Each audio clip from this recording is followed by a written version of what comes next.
So typically a nursing shift runs either 12 hours or 8 hours. The 8-hour shifts are 5 a week. The 12 hours are 3 a week. So the 12-hour shift nurses, those nurses are required to either work days or nights, sometimes rotating. There's also holidays and weekends that need work. The debate is kind of whether or not 12-hour shifts are safe for patients. There's issues with retention and burnout and patient safety, nurse safety, all of these things within 12-hour shifts that I'll discuss further in this presentation. There are so many reasons that the length of a shift is important and how it impacts patient care. There are often times that nurses that work 12-hour shifts, myself included, will group my 3 days together. I do it so that I have 4 days off that week, or, so I can plan a vacation, one or the other. But on that third day, we are so exhausted. We wanted to group them together for continuity of care, to make sure we have the same patient every day. It makes that patient feel better. It makes us feel better, and we're with them for the whole process. This exhaustion, though, that hits on the third day, it definitely impacts the nurse's critical thinking skills. On that third day, we are tired, we are not thinking as clearly, we're more focused on, oh, it's almost time to go home, it's almost time to go home.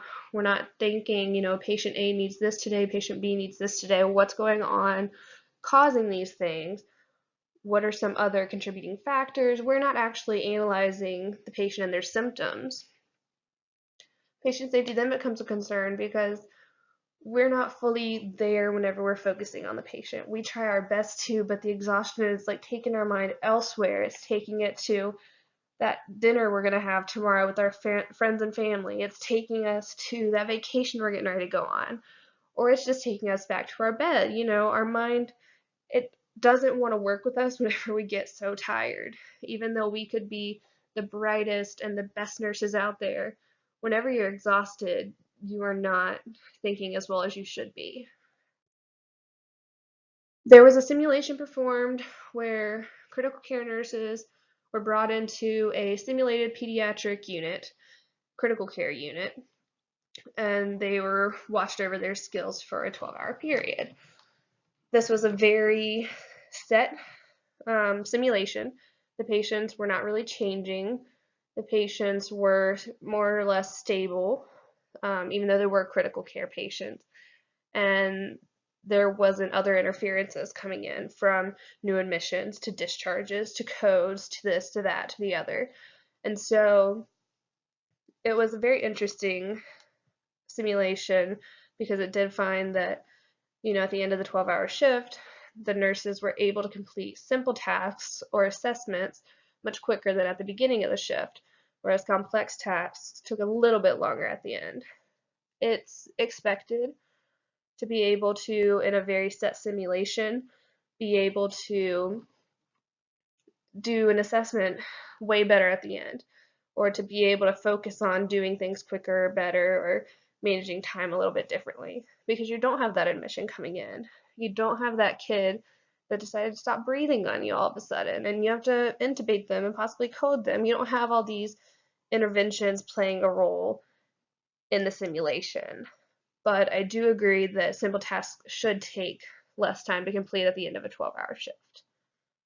There was also a cross-sectional study done that found that 12-hour shifts can decrease in quality of care given and also work left undone.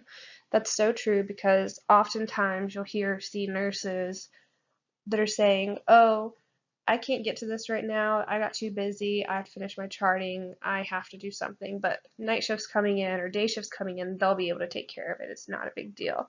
But it could be a big deal. It could be turning that every 2-hour patient to prevent a pressure ulcer on them. If it's been 3 hours at this point and they needed turned already an hour ago, and then you're going to wait till the next shift comes in, that could be 4 or 5 hours before that patient's getting turned. There could be a pressure ulcer after that, and that's hospital acquired. This also poses a problem because a lot of times people come in the hospital because they are scared. They don't know what to expect. This can be one of the worst days of their life, and they don't know what's going on, and they truly just want answers. They want us to be on our A game, and they expect that. We are their medical team, the people that are supposed to save them, and we need to be on our A game. And so if we are exhausted, we're not going to be on our A game, and that is a huge problem. And I think that there need to be ways that we can prevent this amount of exhaustion that comes from 12-hour shifts, so that we can treat that person who is terrified of just everything going on. Nurse fatigue, it hurts us a lot. We often get called that we have a nurse bladder. We don't go to the bathroom for, I don't know, the whole shift. That's not good. There is huge turnover rates due to stress and high volume and burnout, and stress is not good for the body as well. Our entire mood changes, our sleep pattern changes, and it's just not good on the nurse. We can add more breaks. We can increase the nurse-patient ratios. We can do more acuity-based nursing, which means that if there's 3 heavy patients, they are not grouped together for the same nurse, and just having compassion towards bedside nurses. There also could be changes with the emergency department not bringing in admission up right at shift change, or taking away simpler tasks to be assigned earlier in the shift instead of at 6:30 right before when shift change is happening. Simple things like that can definitely help. If there was a better availability for nursing staff to be able to take vacations or breaks, that would be wonderful too, because sometimes it's hard to schedule yourself that way because the unit has such a high need or you need to be on call. But it is so important to take a vacation or a break so that you can decompress from the stress, because if not, you're going to end up getting burned out really quickly.